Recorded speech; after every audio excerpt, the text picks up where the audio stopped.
রস খেলে রক্ত বেড়ে যায় আমরা জানি না, আমরা হ্যাবিটটাকে চেঞ্জ করি, আমরা বিভিন্ন ধরনের বিভিন্ন ব্র্যান্ডের বিভিন্ন কোম্পানির ওষুধ খাই প্রাথমিক যেগুলো আছে, এবং সাথের নিচে চলে গেলে সেটা তো ব্লাড ট্রান্সফিউশন করতেই হয়। সহজে ব্লাড ট্রান্সফিউশন করাতে হয় না, এর পিছনে অনেক রিজন আছে।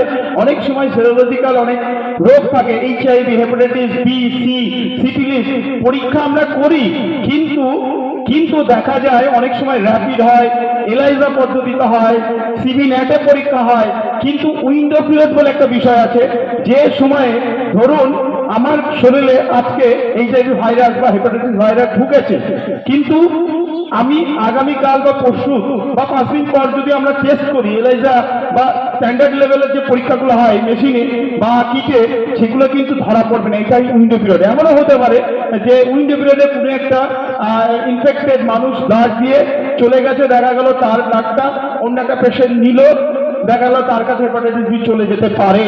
এইটা আমরা যদি একটু সচেতন হয় না, আমরা নিজেরা এটাকে রিকভারি করতে পারবো। যে কাউন্সিলিং হয়, আপনারা রক্ত দিতে এসে জোর করবেন না, কারণ আমাদের যারা স্বাস্থ্যের লোক আছে তারা ঠিক তাদের মতো করেই করবে, ফোর্স করার জায়গাটা না। রক্তদান হচ্ছে ভালোবাসার জায়গা। তো সেই জায়গায় দাঁড়িয়ে রক্ত আপনি কেন দান করবেন, ভালো করে শুনবেন।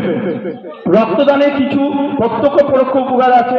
Positive side of blood donation যদি প্রথমেই বলি, বিভিন্ন রোগের হাত থেকে আমরা বেঁচে যাই। আপনার যদি হার্টের সমস্যা হয়, হার্টের রোগ হওয়ার সম্ভাবনা কমে যায়, কিডনির ফাংশন ভালো হয়, ক্যান্সার, বিভিন্ন ধরনের ক্যান্সার, পাকস্থলীতে ক্যান্সার, রামপের ক্যান্সার, ফুসফুসের ক্যান্সার রক্তদানের মধ্যে রোধ হয় যদি রেগুলার আপনারা রক্তদান করে থাকেন। সেক্ষেত্রে কিন্তু হয়, যদি যারা বুড়ো হয়ে যায়, বার্ধক্যের হাত থেকে রক্ষা কিন্তু হয়। যে অনেকে আছে দেখবেন, আমরা মানসিক চিন্তায় নিয়ে বিভিন্ন টেনশন নিয়ে আমাদের একটা 60-এর আগেই আমরা একটু বয়স্কর তালিকায় চলে যাই, সেটা হয়। মানসিক শান্তি আছে, ওজন কন্ট্রোল হয়ে যায়, প্রেশার হাই থাকলে রেগুলার রক্তদান করলে কিন্তু তার প্রেশার কন্ট্রোল হয়ে যায়। আপনারা নিজেরা স্টাডি করে দেখবেন। তো এই যে বিষয়গুলো, একটা অদ্ভুত মানসিক শান্তি হয়, দিনের শেষে বাড়ি ফিরে গেলে আপনার পরিবার সুখী হয় আফটার ব্লাড ডোনেশন। এটা positive side of blood donation. এবং এটা হচ্ছে ডাইরেক্টলি গঠনমূলক দিক, এবং ইনডাইরেক্টলি যে জায়গায় উপকার হয়, এইচআইভি, হেপাটাইটিস বি কিন্তু আপনার পরীক্ষা হয়ে যায়, যেটা মারাত্মক হেপাটাইটিস বি আমরা অনেক সময় পেয়ে থাকি। সেটা কিন্তু এই রক্তদানের মধ্যে টেস্ট হয়ে যায়। প্রচুর মানুষ কিন্তু আমরা দেখতে পাই যারা হেপাটাইটিস বি পজিটিভ হয়, তাদেরকে কাউন্সিলিং করে ডাক্তারের চেম্বারে গিয়ে ওষুধের মধ্য দিয়ে জীবনের মূল স্রোতে ফিরিয়ে দেওয়া হয়।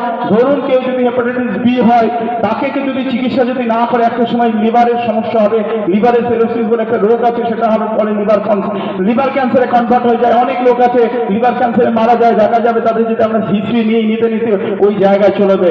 ইন্টারলিঙ্কে যাচ্ছে। আরেকটা জিনিস হয়, রক্তদান করলে আপনার দানে একাধিক মানুষের প্রাণ বাঁচে। ধরুন এই যে বাচ্চাগুলো আপনারা দেখতে পাচ্ছেন, বয়স্ক দেখতে পাচ্ছেন, সুন্দর পৃথিবীতে না সবাই সুন্দরভাবে বাঁচতে চায়। দেখবেন সে বয়স্ক হোক আর ছোট হোক, সবাই আনন্দের মধ্যে থাকতে চায়। তো ভাবুন না, আপনার দানে এমন লোক আছে, এরকমই বাচ্চারা আজকে রক্তের জন্য হসপিটালে হাহাকার করে ছুটে বেড়াচ্ছে। রক্তের অভাবে অনেকে মারা যায়। আমাদের কাছে অনেক ফোন আছে যে আমার বাচ্চা নেই, আমার বাবা নেই, কিডনি যাদের ফেল হয়েছে, ক্যান্সার হয়েছে, মারা গেছে। শ্রাদ্ধের অনুষ্ঠানে আমাদের কাছে চিঠি আসে, নিমন্ত্রণ আছে শ্রাদ্ধের। তাহলে সেইটা কত পেনফুল বলুন তো।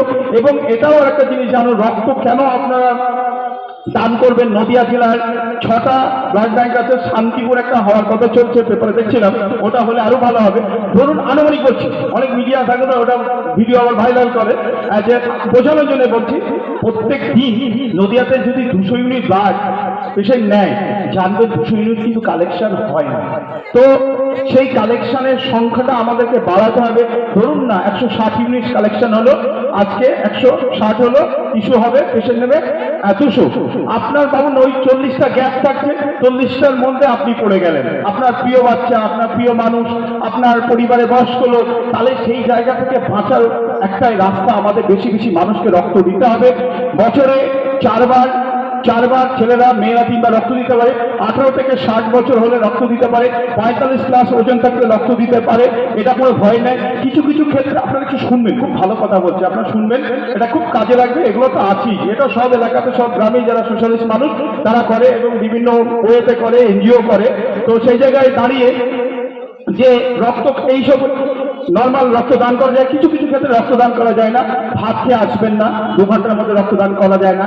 1 বছরের মধ্যে কুকুরে কামড়ানোর ভ্যাকসিন নিলে আপনি রক্ত দিতে পারবেন না। এবং ভারী কোনো অপারেশনের 1 বছরের মধ্যে আপনি ধরুন সিজার হয়েছে বা গোল ব্লাডার স্টোনের কিডনি স্টোনের অপারেশন হয়েছে, 1 বছরের মধ্যে দিতে পারবেন না। এবং মদ্যপানের 24 ঘন্টার মধ্যে রক্ত দিতে পারবেন।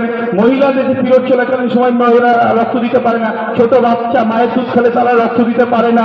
এই যে বিষয়গুলো, কোনো রকম যৌন ব্যাধি থাকলে রক্ত দেওয়া যায় না। হাঁপানি, কাশি, সর্দি কাশি, জ্বর আসলে অ্যান্টিবায়োটিক খেলে সেখানে রক্ত দেওয়া যায় না। এই যে বেসিক জিনিসগুলো আপনাদের কনসেপ্ট রাখতে হবে। শুধু স্বাস্থ্য বলে না, দেখবেন ফার্স্ট ওয়ার্ল্ডের দেশে দুটো জায়গায় ওরা প্রথম 500 বছর আগে থেকে ইমপ্রুভমেন্ট বা ডেভেলপমেন্ট করেছে, সেটা হচ্ছে স্বাস্থ্য আর শিক্ষা। এই জায়গাটা আমরা এখনো ধরতে পারিনি। ধরুন আপনার বাচ্চাদের ভালো স্কুলে পড়াচ্ছেন, ভালো জায়গায়, সব ঠিক আছে, যদি তার স্বাস্থ্য ভালো না থাকে না, কিছুই ভালো লাগবে না।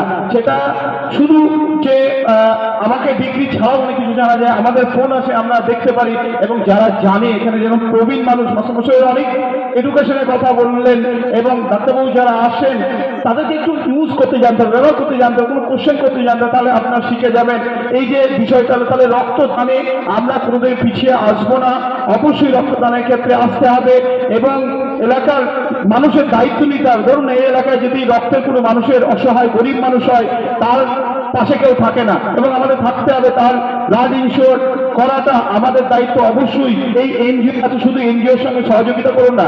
একটা জিনিস মাথায় রাখবেন, একটু ঠান্ডা মাথায় ভাববেন, আপনি ভালো আছেন, আপনার পাশের বাড়ির লোক যদি ব্লাড রিলেটেড, স্বাস্থ্য রিলেটেড যদি বেকায়দায় পড়ে, দেখবেন খুব পেনফুল হয়। তাই আমরা চাইবো এই অনুষ্ঠানগুলো, সেমিনারগুলো অনেক বড় লেভেলের হোক, মানুষ আবার হোক, এনজিও হলে খুব ভালো হয়, কারণ এই এনজিওর একটা পাঠের মধ্যে পড়ে। আমাদের ব্লাড সেন্টারগুলোতে একটা অর্ডার আছে,